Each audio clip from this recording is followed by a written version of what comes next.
ഒരു സാധാരണ മലയാളിയുടെ, ഞങ്ങളുടെ സ്വന്തം ആൽപ്പറമ്പിൽ ഗോപിയുടെ കഥയാണ്. വേൾഡ് ഓഫ് ഗോപിയിലൂടെ ശരിക്കും അവൻ്റെ ലോകമാണ് ഞങ്ങൾ നിങ്ങളുടെ മുമ്പിൽ അവതരിപ്പിക്കാൻ ശ്രമിക്കുന്നത്. മറ്റൊന്നുമല്ല, നമ്മുടെ സ്വന്തം നാട് കേരളം.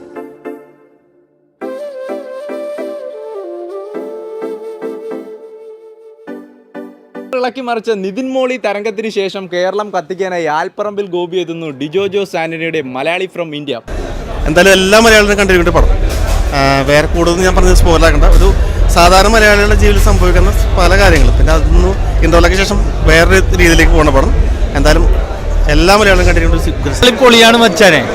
തീർച്ചയായിട്ടും നിവിൻ പോളിന്റെ കയ്യിൽ ഈ ഒരു ചിത്രം ഭദ്രമായിരുന്നു. നായകൻ നിരയിലേക്ക് അദ്ദേഹം തിരിച്ചെത്തിയ ഒരു ചിത്രം ഒരുപാട് സന്ദേശങ്ങൾ നൽകുന്ന ഒരു നല്ലൊരു മികച്ച ചിത്രമായിരുന്നു. കിടിലം പടം.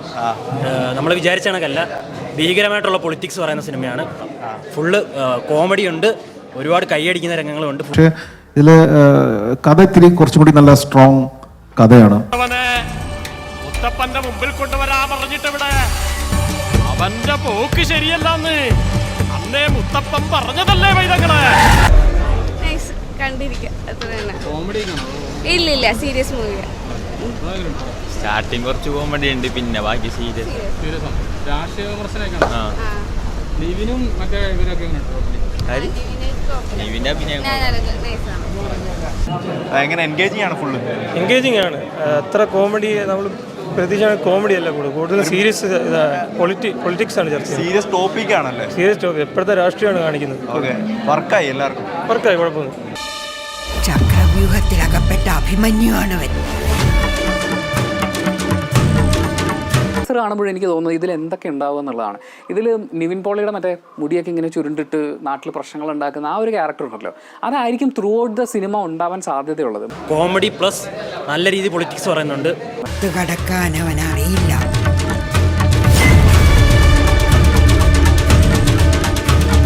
കരുതിയിരിക്കാൻ പറയണം. പടം നല്ല പടം കണ്ടുപിടിക്കാം. നല്ല നല്ല തീം, പുതിയൊരു എന്താ പറയുക, സന്ദേശം സിനിമയൊക്കെ പോലെ തന്നെ വേറെ ടൈപ്പായിട്ട് നമുക്ക് പറയാവുന്ന ഒരു സിനിമയാണ്. അപ്പോൾ സെന്റിമെന്റ്സ് ഉണ്ട്, കുറച്ചുകൂടി ദേശസ്നേഹമൊക്കെ തോന്നുന്ന ഒരു ടൈപ്പ് പടം നല്ല രീതിയിൽ എടുത്തിട്ടുണ്ട്. കോമഡി, ഒരുപാട് കോമഡി ഉണ്ട് ഇതിനകത്ത്, എല്ലാം കൂടെ മിക്സഡായിട്ട് നല്ലൊരു സാധനം.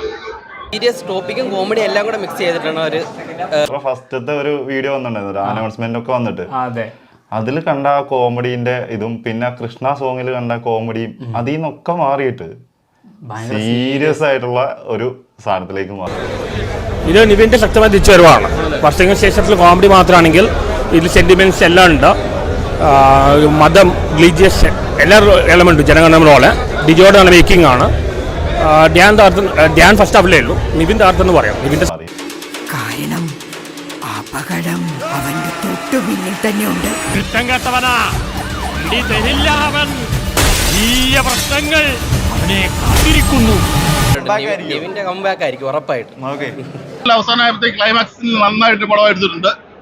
ഞാനും എല്ലാവരും നിവിൻപോളിക്ക് അടിപൊളിയായിട്ടുണ്ട്. ഒരു ഷൈൻ ടോം ഒരു സീനെ ഉള്ളെങ്കിലും പുള്ളി നന്നാക്കിയിട്ട് ആ സീൻ ചെയ്തിട്ടുണ്ട്. ഞാൻ ശ്രീനിവാസൻ ഇന്റർവ്യൂലേ ഉള്ളൂ, എന്നാലും നന്നായിട്ട് പുള്ളി ചെയ്തിട്ടുണ്ട്. പുള്ളി നല്ല കോമഡി ആയിട്ടുണ്ട്. പുള്ളി ഒരു ഇന്റർവ്യൂ താരമല്ല, ഒരു സിനിമ വിജയിപ്പിക്കാനുള്ള കഴിവുണ്ടെന്ന് കേട്ടോ. ഓക്കെ.